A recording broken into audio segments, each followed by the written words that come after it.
Welcome to the GeoCommander Master Training Station. GMTS has been developed to increase your understanding of geolocation.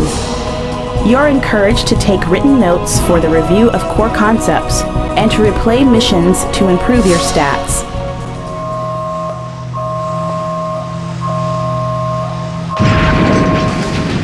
People, we want Jarek Thun and we want him bad.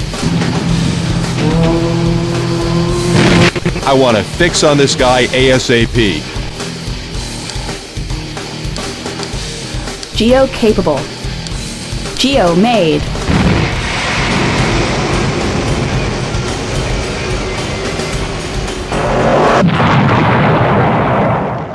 Sailor, meet operator Sarah Aisha.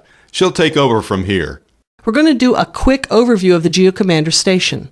You can tune in a signal, use the MAV to give you a better sense of the situation, pick sensors, and report good geos.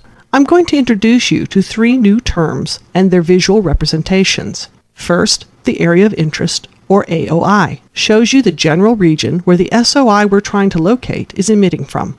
Second, the sensor's field of view, or FOV, indicates a specific sensor's effective range for picking up signals. When trying to make accurate geos, it is important to select sensors with overlapping FOVs within an AOI. Third is the Geolocation Dilution of Precision, or GDOP, which is a visualization of the network of sensors that the operator has tasked. Thin, long, or flat GDOP shapes indicate that your sensor network needs refining. Use your GDOP volume as an indication of the quality of your sensor network. Thermal lets you see heat signatures. Attenuate maps environmental features that are commonly associated with signal interference. GeoView lets you actually see the clarity of your geolocation. In this view, you can dynamically track the volume of the area where your sensors are telling you a signal of interest is located. Wait a minute. There he is. Thun is transmitting again. Cardinal to base. Cardinal to base. You read. Geo-capable. Initiating now. But I have been very busy. Geo-made. Great work. I've relayed the coordinates. Beta team has joined the hunt and is almost on the scene. Alpha team got him. Thun is in custody. Okay, we'll start with what signals and sensors are, then how to manage those sensors. We'll talk about sensor geometry and speed, which is critical to getting accurate geolocations. That will help you understand the 2 main geolocation methods, time difference of arrival and frequency difference of arrival. Many of the behaviors of signal waves are similar to how waves act in water. When you drop a pebble in water, you see the waves ripple out from the center. Other waves may interfere with those ripples, either amplifying them or shrinking them. When something in the environment causes a signal to shrink or degrade, we call that attenuation. When we say that a signal is highly attenuated, we mean that it's highly degraded. Look at the visualization as I attenuate a signal. I've attenuated the signal by 50%. If the signal were 100% attenuated, it would be gone. There are oh so many factors in the environment that can attenuate a signal. Everything from bad weather, to physical obstacles, to solar activity, even the humidity in the air. Additionally, attenuation can be caused by poorly maintained components such as antennas, connectors, lengthy cables, and hobby shop patches. Think back to the ripples in the pond. Let's say there's a big rock that's also in the pond. When the ripples hit that big rock, they bounce off of it and keep going, losing some energy as they do. Buildings, particularly big ones, are like those big rocks. If there are lots of big buildings close to each other, the signal can bounce between them. It's worth mentioning that these reflective terrestrial objects, like big buildings and water, as well as various atmospheric conditions, can cause signals to emanate from multiple directions when bouncing. This complex phenomenon is known as multipath signal propagation, or just multipath for short. This is Cardinal. This is Cardinal. Do you copy? The enemy is boarding every ship. Prepare to detonate. Repeat, prepare to detonate. If I'm captured, you must detonate the device immediately.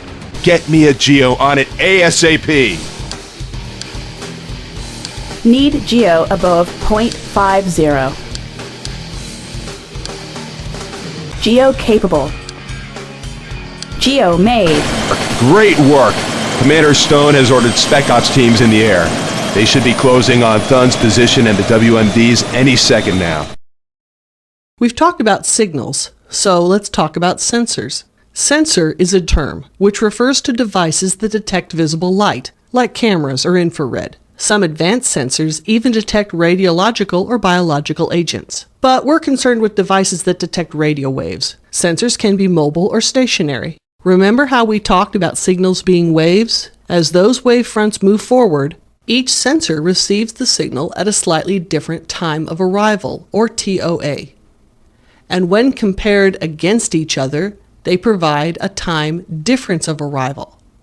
Calculate the possible locations a target could be to cause that time difference, and you've got a TDOA isochrone. One isochrone for each sensor pair. And where those isochrones meet, you have your geolocation ellipse. Two isochrones will usually give you a fix on a target, as long as those isochrones don't all come from the same angle. Overlap 3 isochrones for a very accurate fix on the target. You'll want to surround the area you think the target is in with sensors from different angles to get a tight ellipse and a better fix. You can't get a geolocation on an SOI with one sensor, or even 2 unless one of them is moving. In most cases, the best number of sensors for geolocation is 3 or more. You may need an extra sensor to give you a geo, but if you use too many, you waste scarce resources.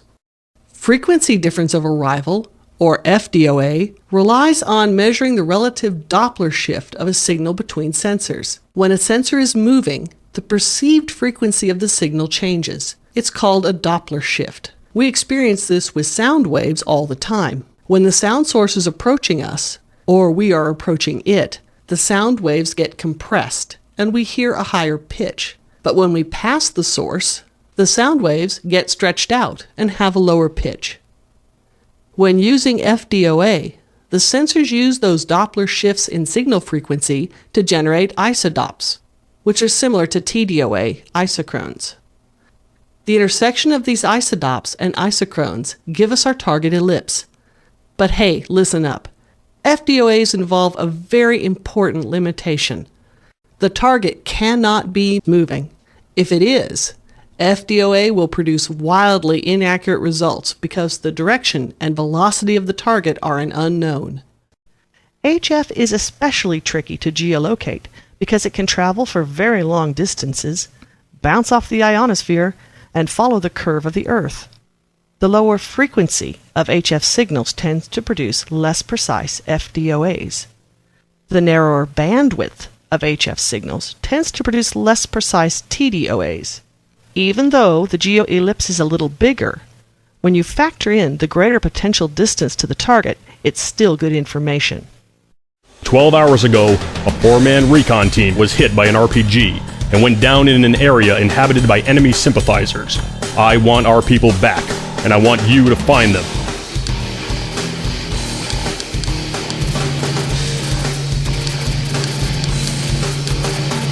Need geo above 0.50.